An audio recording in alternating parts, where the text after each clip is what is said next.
मेरे देखने सुनने वाले सभी मित्रों को प्यार भरा नमस्ते।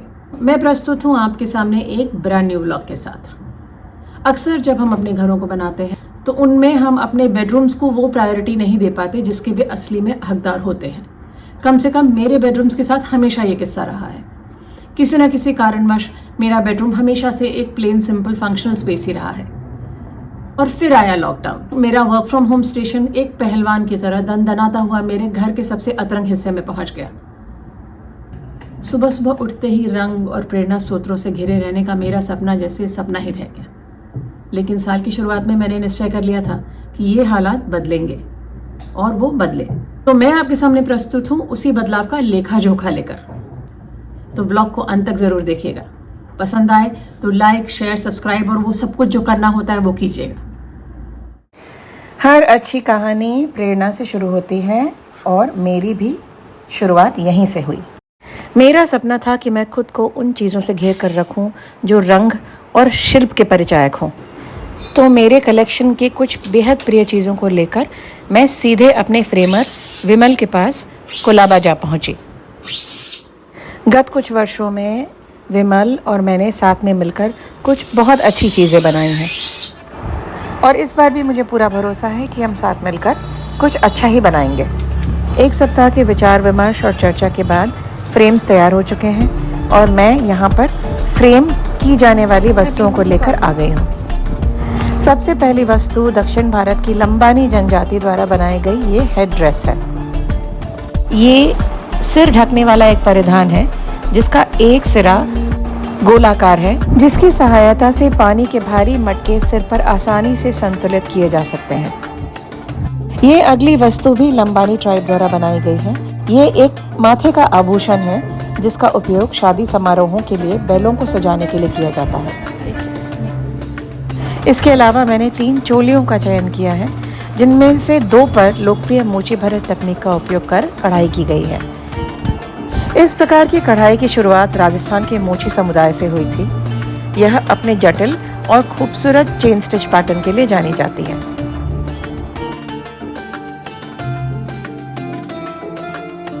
और इस सेट का अंतिम परिधान यह कढ़ाई किया हुआ विंटेज केडियो गारमेंट है, जो एक बाल वर द्वारा अपने शादी के समारोह में पहना जाता है।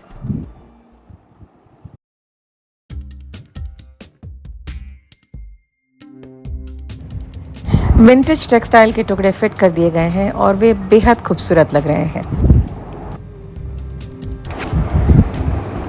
इस प्रोजेक्ट के आगे आने वाले चरणों के लिए मैं इतनी उत्साहित हूँ कि मन कर रहा है उड़कर घर पहुँच जाऊँ।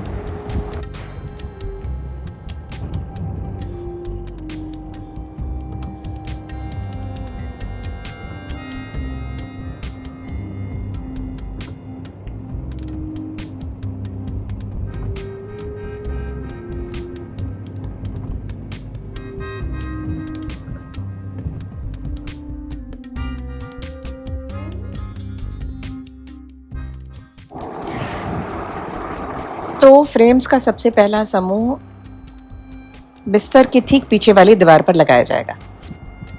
यहाँ स्वामीनाथ जी फ्रेम्स को फर्श पर बिछा रहे हैं। जो फाइनल समूह दीवार पर होगा उसका एक रफ लेआउट हम जमीन पर बिछाकर तय कर तब शुरुआत करेंगे।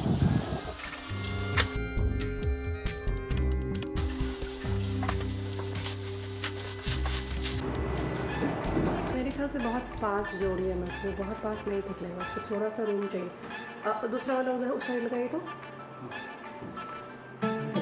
प्रॉब्लम ये है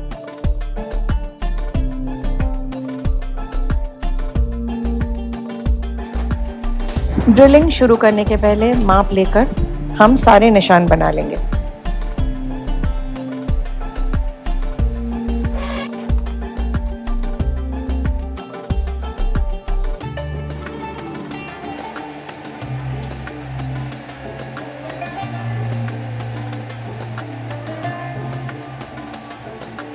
हाँ करेक्ट।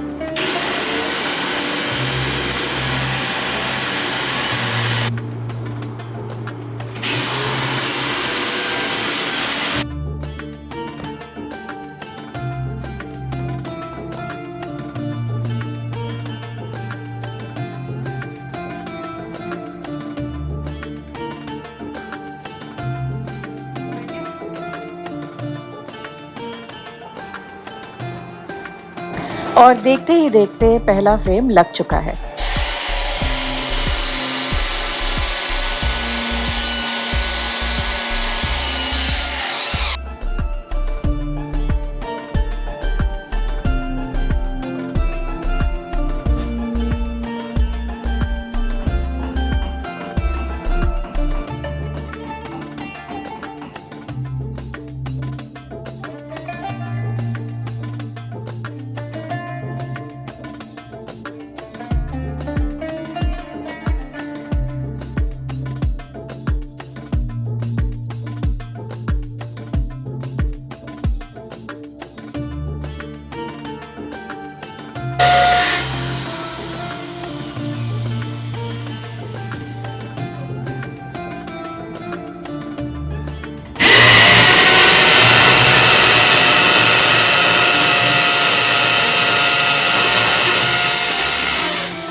लीजिए, सारे फ्रेम लग चुके हैं और बिस्तर के पीछे की जो मेन वॉल है वो पूरी तरह से तैयार है। अब आप कहेंगे कि शयन कक्ष का माहौल तो शांतिपूर्ण होना चाहिए। सुबह सुबह उठते ही बहुत सारे भड़कीले रंग और बहुत सारी चीज़ें ना दिखें, यही बेहतर है। तो यही कारण है मैंने इस रंग बिरंगे समूह को ठीक अपने पीछे लगाया है, जिससे उठते के साथ मेरी नज़र इस रंग बिरंगी दीवार पर ना पड़े।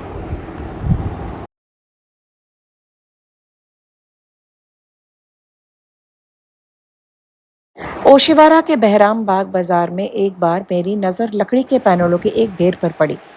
ये किसी पुराने घर के मंदिर से निकले हुए थे। इनमें से एक मैंने अपने लिए बचा कर रख लिया था और आज यही मैं बिस्तर के साथ लगी हुई दीवार पर लगाने वाली हूँ।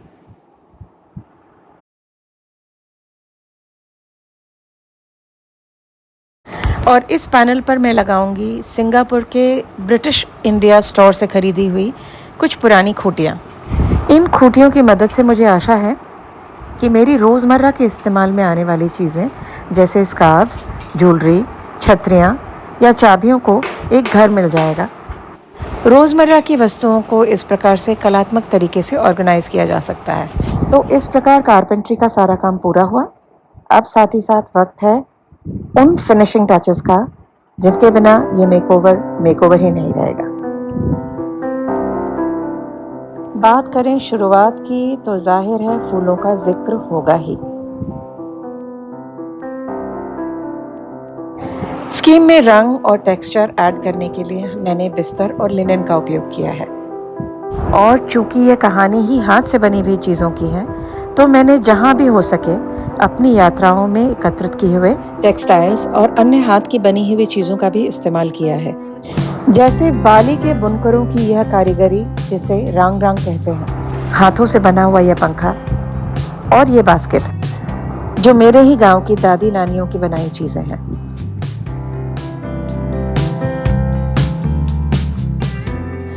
मोमबत्तियों की धीमी लौ,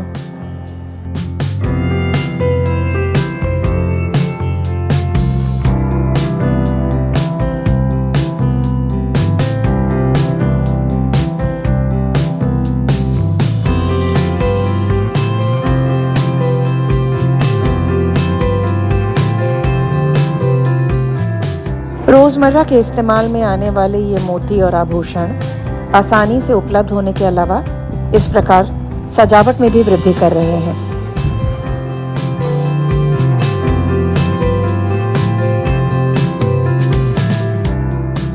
मुझे मेरे शयन कक्ष के लिए, जहां मैं अपना अधिकांश समय बिताती हूँ, एक शांत प्रेरणादायक और रंग बिरंगा वातावरण चाहिए था।